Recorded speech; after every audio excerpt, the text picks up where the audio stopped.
What is ASEAN? The Association of Southeast Asian Nations, ASEAN for short, is an association that today consists of 10 Southeast Asian states. In 1967, Thailand, Indonesia, Malaysia, the Philippines and Singapore founded ASEAN. The aim was to improve economic, political and social cooperation, and also to balance political conflicts between these countries that existed as a consequence of decolonization. During Cold War, ASEAN members wanted to contain the influence of communism in the region. Times changed. Old enemies became new partners, and in the second half of the 1990s, Vietnam, Laos, Myanmar and Cambodia joined ASEAN.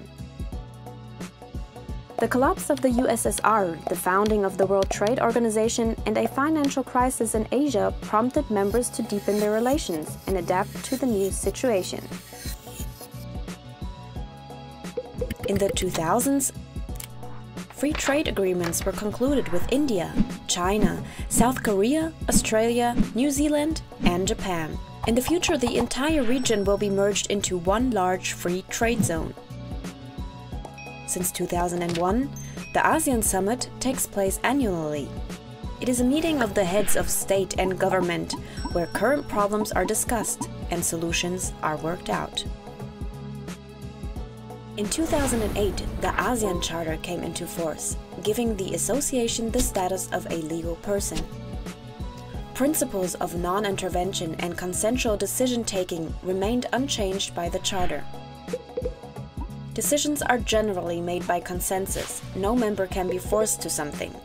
As a result, the group rarely appears to be closed. Nowadays. Today, ASEAN is based on 3 pillars. As a political and security community to ensure peace, as an economic community with a strong domestic market, and as a social and cultural community, including a common identity.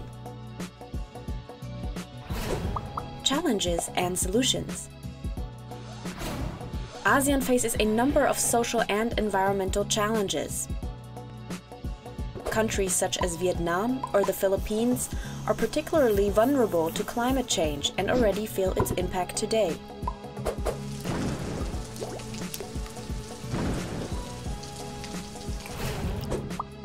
Problem: coal production. Nevertheless, member states plan to meet the energy demand by making primarily use of climate-damaging coal. Indonesia plans to build 117 new coal-fired power plants by 2025. Myanmar invests in gigantic hydroelectric power plants and coal. Laos builds dams on the Mekong. The result is that Vietnam loses water in the Mekong Delta. However, fossil fuels, for example, are not necessary to cover the lack of energy.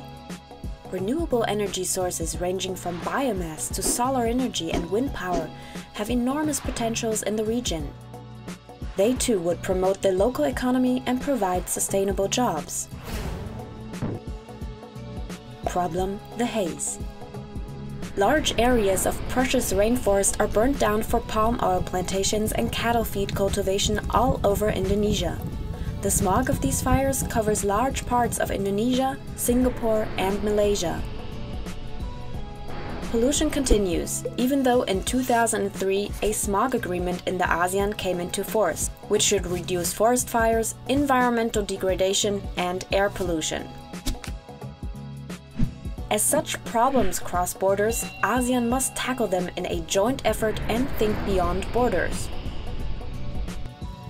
This can be done, for example, by taking up the suggestions made by CSOs, civil society organizations, aiming at installing a 4th pillar, the environmental pillar. It must ensure that the ecological limits are taken into account in the growth debate.